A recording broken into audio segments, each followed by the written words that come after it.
1965년 프랑스에서 실제로 있던 일입니다. 90살의 할머니가 자손들은 병과 사고로 먼저 죽고 홀로 살고 있었습니다. 이 할머니는 같은 동네에 사는 48세 변호사 안드레이 라프레이에게 본인이 살아있는 동안에 매달 2,500프랑, 현재 한화 기준으로 350만 원에 해당하는 돈을 매달 지급하고 할머니가 돌아가시면 아파트의 소유권을 받는 조건으로 아파트 매매를 제안합니다. 당시 변호사는 큰 불만 없이 받아들였고 당시에는 양측 모두 만족스러운 계약이었습니다. 상식적으로 생각해봐도 할머니는 90살이니 당장 내일 사망해도 이상하지 않으니 충분히 받아들일 수 있는 계약 조건이었습니다. 그런데 이 할머니는 122년을 살아 역사상 가장 오래 산 사람으로 기네스북에 이름을 올리게 됩니다. 심지어 이 아파트를 계약한 변호사는 78세에 돌아가시면서 이 할머니보다 2년 먼저 사망하게 됩니다. 한 번도 가져보지도 못한 집을 위해 평생 돈을 지급한 것입니다. 당연히 이 변호사가 지급한 돈은 이 아파트 가격보다 훨씬 많습니다. 인생은 우리가 계획하고 예측하는 것 이상으로 복잡하고 예측 불가능한 것입니다. 우리는 종종 최선을 다해 합리적으로 판단하고 신중하게 결정을 내리지만 그 결과는 우리 뜻대로 되지 않는 경우도 많습니다. 이 세상은 너무나 많은 변수와 예기치 못한 상황들로 가득 차 있어 우리의 계획을 무력하게 만들기도 합니다. 우리가 안전하다고 느끼는 곳에서도 때로는 불의의 사고로 목숨을 잃기도 합니다.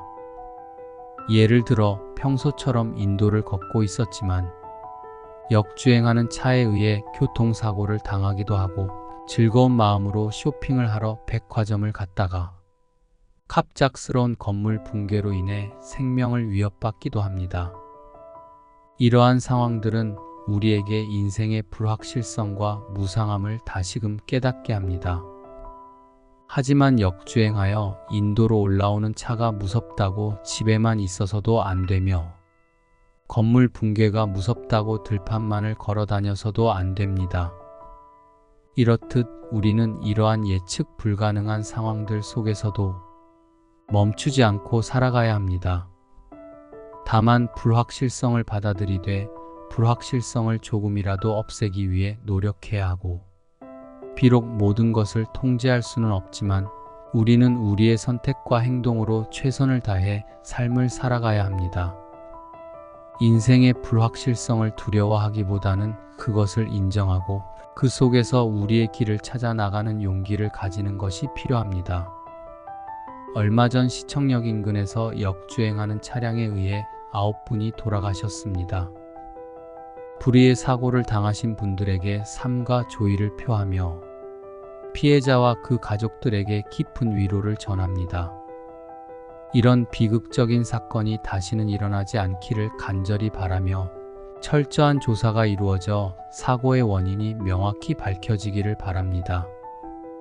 만약 사고의 원인이 급발진이라면 제조사의 책임을 엄중히 물어 기술적인 결함이나 문제점을 사전에 예방하지 않는다면 더 이상 회사가 운영되지 못할 수도 있다는 위기의식을 가지게 하여 사고 예방을 위한 지속적인 연구에 총력을 기울일 수 있게 해야 하며 만약 사고가 고의적인 행위로 인해 발생했다면 일벌백계로 다스려 사회에 큰 경종을 울려 다시는 같은 일이 반복되지 않도록 해야 할 것입니다.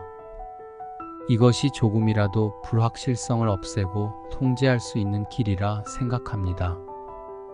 이번 사건이 잘 마무리되기를 기대하며 이 영상을 마칩니다. 그럼 오늘도 좋은 하루 되십시오.